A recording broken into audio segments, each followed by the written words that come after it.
日本の税金が高くなる最大の要因は何か。皆さん、今関税戦争でめちゃくちゃと非難されているアメリカのトランプ大統領ですが、実はトランプが戦っているのは2つの目的があるのです。一つは自由主義経済の受益を享受しながら自らは管理経済、例えば為替の管理や私企業の管理、情報の管理、政治の独裁体制、自国の土地の独占体制などで他国に優位に立つことで米国を支配しようとしている中国共産党との戦いなのです。二つ目は過去アメリカが無謀な MMT 理論によって後押しされた史上最大の国際残高を積み重ねた結果、その返済期限が今年前半に1600兆ドルも返済しなければならず、アメリカ経済の崩壊を食い止めるために努力していることを忘れてはいけません。今まさにそのアメリカの国債価格が下がり金利が上昇することでアメリカ経済の破産が目の前に来ているのです。まずいことにマール・ア・ラーゴ合意によって国債を100年間利子なしの債券に取り替えるという目論見が漏れたことで、現在100年以上も続いてきた世界の基軸通貨としてのドルの信頼への崩壊が始まっています。それは積極財政による国債の増加とドル紙幣の印刷によって引き起こされ、通貨の信頼が喪失しているのです。この点では日本も例外ではありません。財政を健全化せずに安易に継続的な国債発行に頼ったレフレ政策による政府支出が行き詰まってきたのです。この点では積極財政のリフレ派が財政赤字を当然のごとく次世代に先送りしてきた結果、国債残高の支払いができなくなっているわけなのです。ここでは政府支出の無駄を省き、国債発行に頼らない政府運営、つまり小さな政府による経営の導入が必要なのです。現在の日本政府も安易に継続的な国債発行に頼るのではなく、無駄を切り詰め小さな政府を目指すべきなのです。それをせずに国債に頼れなく単に国民からの税金を増やしていこうとするわけなのです。生活が苦しく結婚もできない若者を苦しめている税金を減らすためには、何といってもまず第一に外国人への給付をやめて日本国民への減税を促進する必要があります。それをせずにして税金だけを値上げし続けてきた日本政府に反感を持った日本国民が財務省に押しかけて減税を訴えているのが現在の財務省デモというわけなのですね。石破総理は参議院対策でせっかく徴収された税金から給付金10万円を無駄に配るのではなく、外国企業や外国人に還付金をして還元されている消費税をせめて食料品だけは除外してほしいものですね。現在の財務省解体デモは日本の税金が所得の半分以上も社会保障を含めて税金に取られている日本国民の怒りの表れなのです。その根源は税金を支払った日本人への福祉に使用されずに税金をまともに支払わない外国人に使用されている構造が危機的な状況にあることを認識しなければなりません。これはアメリカも同様に警戒し始めている中国共産党による日本への帰化人工作員政治家を利用した日本移住侵略作戦の中国超目線そのものではないのか、即座に警戒する必要があるのです。中国共産党の戦争をせずに戦いに勝つ戦法としての中国超限戦の一環として、まずは中国人を日本で帰化しやすくするためにすでに帰化した日本の政治家を使って帰化の基準を5年で獲得できるようにすることで、日本の政治や教育を支配する。中国人は帰化した後で政治家や教育者、さらには裁判官になっており、それらの中国人は国防動員法により永遠に中国共産党のスパイとして活動することが義務付けられているのです。日本の政治は日本人が日本人のために行う必要があるので、日本人のための日本人による政治を確立しなければなりません。財政危機に直面している現在のアメリカは中国侵略から日本を守ってはくれず、独自で防衛機能を備える必要があるように思われます。現在、日本の再生エネルギー賦課金が中国共産党の企業である上海電力に流れています。さらに去年、日本人の学生には生活給付金は支給されていないのにもかかわらず、我々日本人がなけなしのお金で支払った税金で2904名もの中国人留学生に最大年間260万円もの生活給付金が支給されました。日本人が入学困難な東大大学院などの高等教育機関に中国人の学生が簡単な留学制度を利用して多数入学しており、これは中国スパイの育成に日本の税金が使われていることを意味するのです。日本の消費税を中国人や中国系輸出企業に還付させ、日本の富を中国に吸収しています。さらに日本での相続税の支払いのために売却を余儀なくされた我々日本人が先祖から受け継いできた貴重な日本人の土地を相続税の存在しない中国共産党員に購入させて日本の土地の大部分を中国共産党の私有財産とすることで日本の領土を占領する。その隠れ蓑としてすでに中国共産党は GATS に加盟する際の土地規制の例外規定を設けており、自国の土地は外国人に購入させずに他国の土地を購入できるという戦争戦略上不平等な例外規定を設けるのに軍事戦略上からまんまと成功しています。そのような中国共産党には同様な措置を取るべきなので、日本が加入している GATS ガッツの例外規定を見直すか、GATS に加盟させるべきではなく、そうでないなら日本は GATS ガッツの軍事戦略上不平等な規制を見直すか、アメリカが現在関税戦争を起こしているように無視し、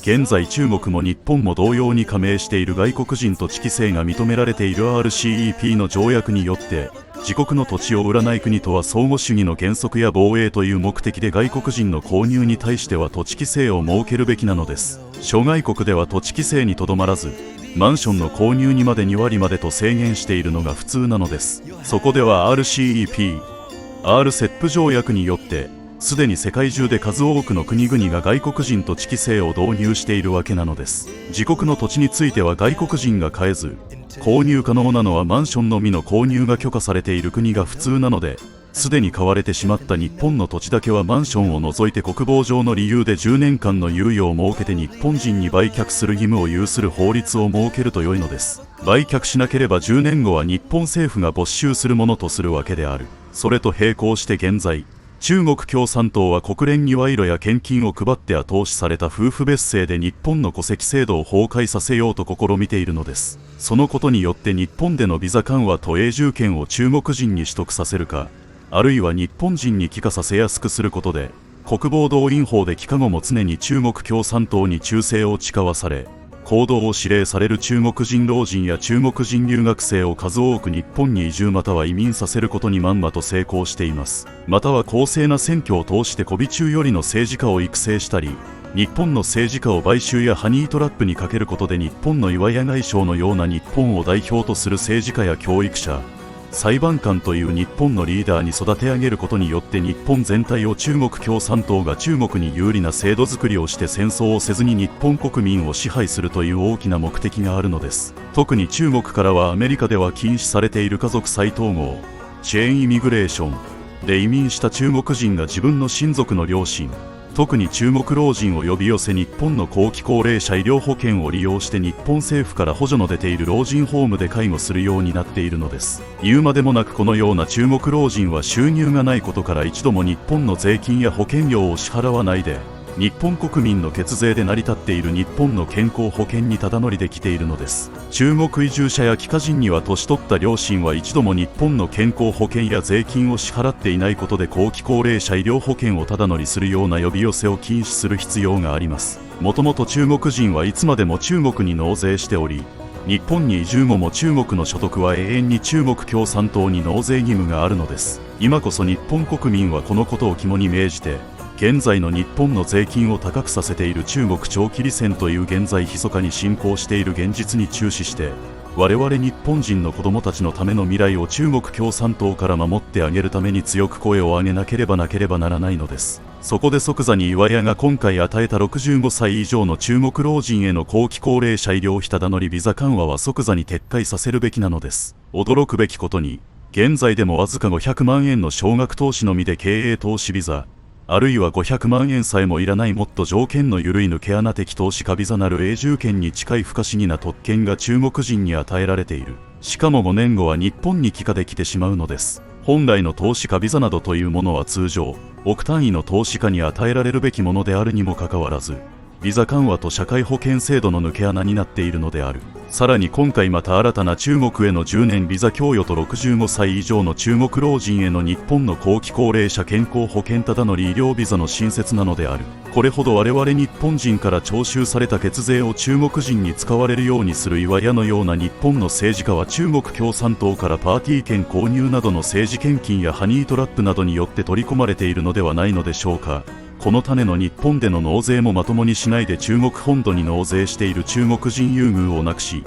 現在でも健康保険料金を含めて自らの所得の半分以上を日本に納税させられている日本人を優先することが重要なのです。最近の財務省解体でもあまりにも日本国民が泣く泣く支払ったは税金が外国人優遇に使われ、日本国民の所得の半分以上も税金に取られていることへの不信感の表れなのです。このような本来非常に重大なことを議論しないで、中国共産党によって指令された選択的夫婦別姓などというくだらない無駄な議論をする国会議員は税金の無駄なので参議院をなくすなどして半分に削減すべきなのである。中国共産党によって指令されたような議論する必要もない中国共産党から支持されたと思える夫婦別姓を議論する時間があったら、中国人に食い物にされている現在の日本の社会保障や日本の領土としての先祖から受け継いできた貴重な日本の土地を日本国民のために中国共産党の密かな侵略戦争から守り抜くことを即座に議論する必要があるのです。その例として、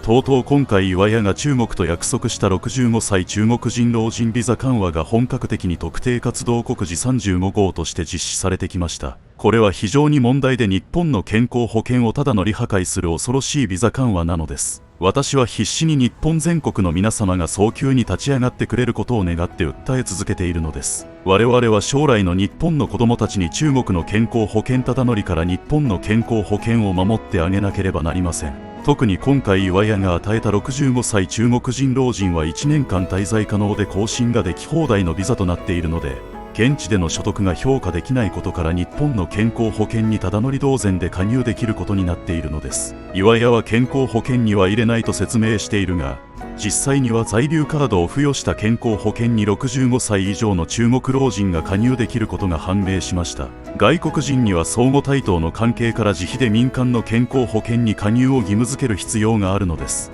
前回も申し上げましたが、現在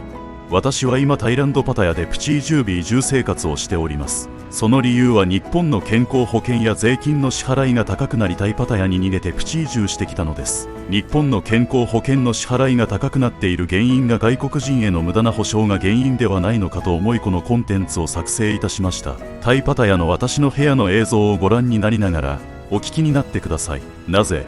世界各国が中国人ビザ緩和を警戒し制限してきている中で、日本の岩屋外務大臣だけは今回中国人だけが10年ビザ取得と65歳以上の無制限ビザ供与なのでしょうか。特に65歳以上の中国人後期高齢者は医療を受ける確率が異常に上がり、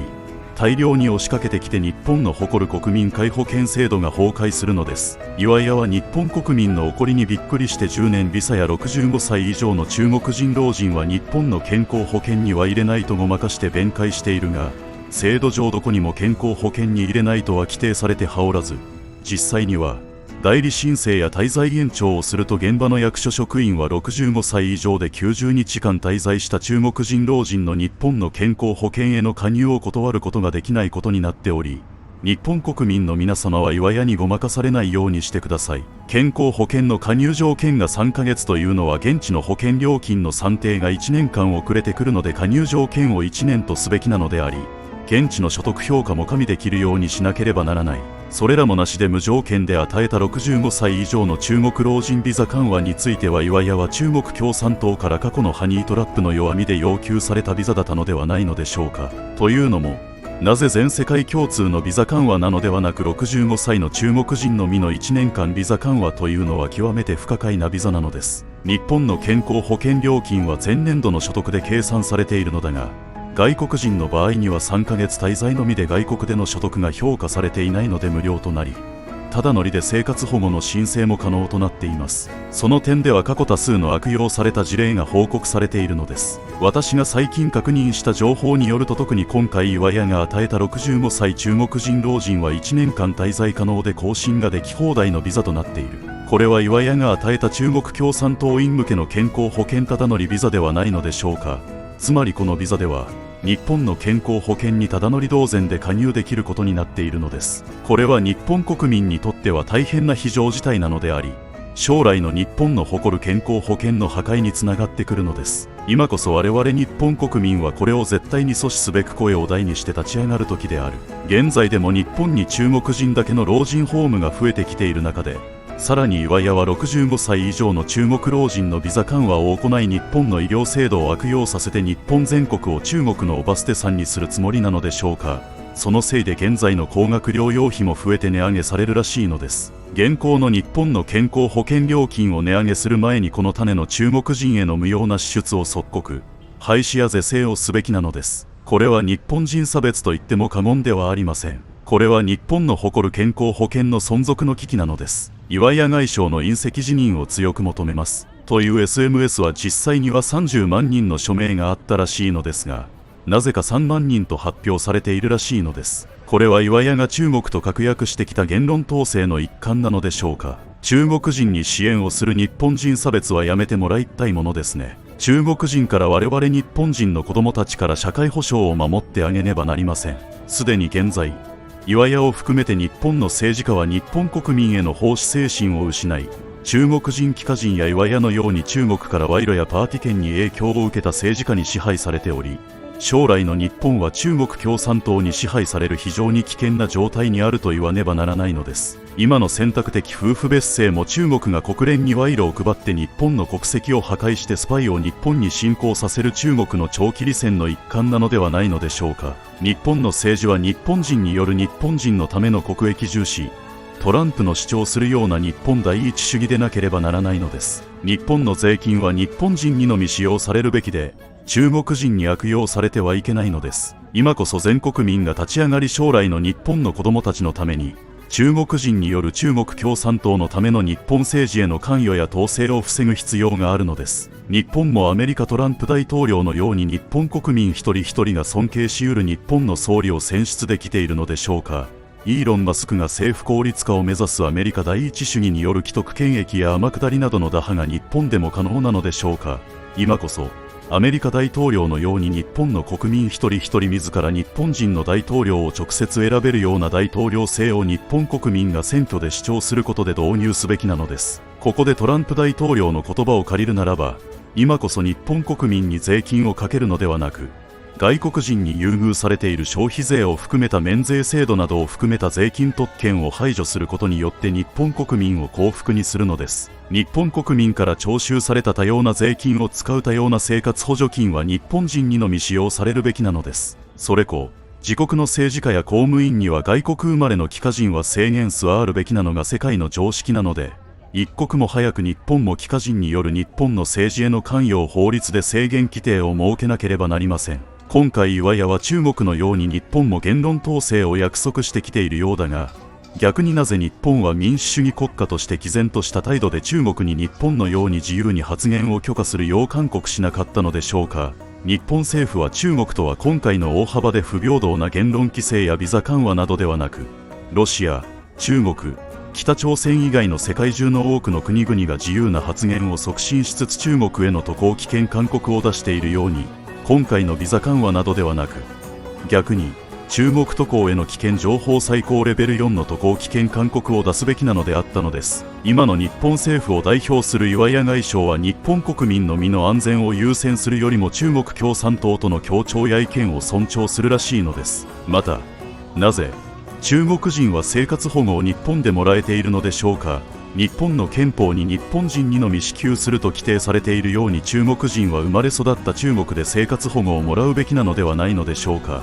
また、なぜ日本人学生には奨学金が返済義務を持って給付され、卒業時には平均して300万円借金しているのに中国人留学生には無償で支給されているのでしょうか。今すぐ中国人留学生の支援をやめて日本人学生に子供が産める余力を与えるべきなのです。特に中国人の日本生活保護者は中国に強制送還すべきなのです。生活保護や医療保険、生活給付金は日本の税金を支払っている日本人の困窮している人のために支給されており、日本人は生活保護をもらうのに対面上記にして申請もしない人が多い中で、中国人は中国で豊かな人まで我もと積極的に申請しているのです。例えば中国の元外交官の男らが新型コロナウイルス対策のコロナ支援金2530万円を騙し取ったという事実があるように、本国では裕福な中国人留学生や中国大使館の中国人職員にまで日本の支援金が悪用されており、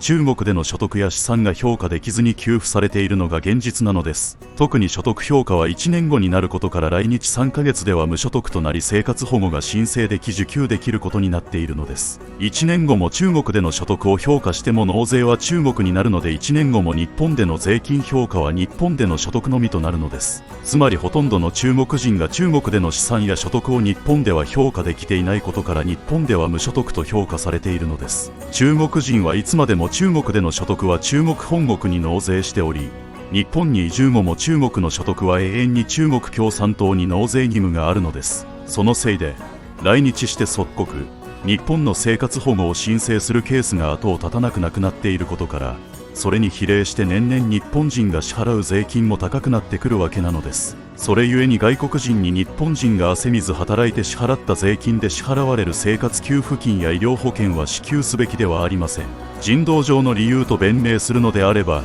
相互主義の原則で本国での収入を調査できた上で日本人も生活保護をもらえる国にのみ限定すべきなのです。中国人の土地購入についての GATS の規定も中国は例外扱いされており、不平等なものになっています。そこで諸外国では生活給付金や健康保険は適用されていません。中国人の土地購入も GATS の規定では不平等なものになっており、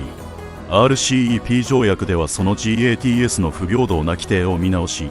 外国人の土地規制が世界中で認められています。特に生活給付金や健康保険は日本国憲法にも日本人にのみ支給されると限定されているのです。なぜ日本人学生に生活給付金が支給されていないのに中国人留学生には支給されている。生活給付金や健康保険は日本で税金を支払っている日本人にのみ限定すべきなのであり、我々日本人は中国人や中国人の生活保護者や中国人留学生の支援のために世界で最も高額な日本の税金を支払っているわけではありません。そのおかげで医療の質が低下し、日本人が支払う税金も年々高騰しているのと同時に今後日本の社会保障を維持するためには、健康保険料金を 1.5 倍の値上げと同時に現在の消費税も 15% 以上にも引き上げる必要性が出てきているらしい。そもそもなぜ中国人観光客は日本の税金を全く支払わずに日本の医療保険にも入れるのか、さらになぜ世界各国が中国人ビザ緩和を警戒し制限してきている中で、日本の岩屋外務大臣だけは今回中国人だけが10年ビザ取得と65歳以上の無制限ビザ供与なのか。特に65歳以上の中国人後期高齢者は医療を受ける確率が異常に上がり、大量に押しかけてきて日本の誇る国民皆保険制度が崩壊するのです。岩屋は日本国民の怒りにびっくりして10年ビザや65歳以上の中国人老人は日本の健康保険には入れないとごまかして弁解しているが、制度上どこにも健康保険に入れないとは規定されてはおらず、実際には代理申請や滞在延長をすると現場の役所職員は65歳以上で90日間滞在した中国人老人の日本の健康保険への加入を断ることができないことになっており、日本国民の皆様は中国共産党から政治献金を受けていると疑われる岩屋にごまかされないようにしてください。特に今回岩屋が与えた65歳中国人老人健康保険ただ乗り医療ビザは1年間滞在可能で更新し放題のビザとなっているので、本国の所得を評価せずに日本の健康保険にただ乗り同然で加入できることになっているのです。これは日本国民にとっては大変な非常事態なのであり、将来の日本の誇る健康保険の破壊につながってくるのです。今こそ我々日本国民はこれを絶対に阻止すべく声を大にして立ち上がる時なのですである。現在でも日本政府の補助を受けた中国人だけの老人ホームが増えてきている中で、さらに岩屋は65歳以上の中国老人のビザ緩和を行い日本の医療制度を悪用させて日本全国を中国のおバステさんにするつもりなのでしょうか。このような無駄な出費は全て日本の国際残高の積み重ねを助長しており、我々が痛みを感じずにいるのですが、これはいつかは円安とハイパーインフレにつながって日本国民の生活を破壊していくことになります。外国人生活給付をしたせいで現在の高額療養費も増えて値上げされるのです。現行の日本の健康保険料金を値上げする前にこのような中国人への無用な支出を即刻廃止や是正をすべきなのです。これは日本人差別と言っても過言ではありません。しかも日本人さえも特別な後期高齢者保険料金が上乗せされているのに中国人老人には無料なのでしょうか。岩屋が日本国民にひた隠しで弁明する観光業の経済効果に関しても実際には中国業者が日本の観光会社を所有し中国人観光の接待を占有しているので、言われているほどプラスにはならず、国際ツーリズムによる経済効果どころか、逆に健康保険の多大な経済的損失に結果しているのを日本国民にはひた隠しにしている。これについて中国では岩屋個人が年末に大きなクリスマスプレゼントを持ってきたと大喜びで感謝、感激、雨、あられなのである。これは岩屋個人にとっては多大な利権があるのかもしれないが、我々日本人全員にとっては大きな被害や損失となるのである。これほど中国に有利な条件を提示する岩屋という人間は本当は中国人、あるいは中国スパイなのではないのか。そうでないなら中国人として帰化すべきなのではないのでしょうか。あまりにも中国人への無駄な援助や中国人に有利な制度作りが過剰すぎ異常なのである。積極財政派の日本人も税金を取る財務省や総務省を悪者扱いをしているが、実は日本の血税がこのような中国人への補助に悪用されていることが今の税金や社会保障の料金が値上げしてきている大きな要因だったのです。今後は健康保険を中国人観光客が成り代わり代用などの悪用を避けるために、健康保険証の本人確認写真の表示を義務付けるか、パスポートで本人確認を求めるか、あるいは世界中で普及している国民皆保険制度は日本人にのみ限定する制度としての見直しをすることが重要なのです。いくら積極財政派の主張するように国債発行を増やしても、その使い道が中国人への補助仕様で増加してくると、現在のようにすでに国債残高が GDP 比で世界一の積み重ねとなっているのにもかかわらず、日本国民は貧しくなっていく一方なのです。中国人への補助を拡大しつつアベノミクスでの積極財政を続けてきた結果は円の価値を失い、日本人全員が貧しくなってきているのが現実です。積極財政という前にまともに日本の税金をいばらわないこの種の中国人補助への無用な財政支出や参議院をなくして国会議員の数を半分に削減しなければなりません。選択的夫婦別姓は現況のままで何が問題なのでしょうか。そんな時間があるなら日本人に重要な中国人ビザ問題を議論しなければなりません。これほどの国会議員がいながら実施してきた結果は、中国人への補助拡大による日本人へ増税路線でしかなかったのです。支払った自分の税金が外国人の生活保護や医療保護に使用されており、自分に返ってこないことを察知した賢い日本の若者や富裕層たちはもはや日本に税金を支払う意思を失い、海外へ逃亡してきているのです。なぜ自分たちが支払った税金を日本人は享受できていないのでしょうか。日本人はお人よしすぎるのでしょうか。なぜ相互対等に中国との交渉ができないのでしょうか。日本人も外交の相互主義という基本原則の中で中国での10年ビザや65歳以上のビザや医療保険の補助はないのか。岩屋の主張する経済効果や国際ツーリズムの観点からのビザ緩和というのなら、今回の交渉では中国と対等に30日間のビザ免除の解放のみでよかったのではないのか。最近またヒトニューもウイルスという第2のコロナとして新たなパンデミックが大流行しており、死亡率は COVID-19 の20倍以上もあるようだ。しかしながら中国政府は前回のコロナパンデミックと同様にまたもやこのことを巧妙に隠蔽している。中国武漢研究所から漏れたウイルスを隠蔽し、十分な安全性が検証されていないワクチンを強要した WTO からはアメリカと同様に日本も脱退すべきなのです。それゆえに今後は中国人が日本に新たなウイルスを持ち込み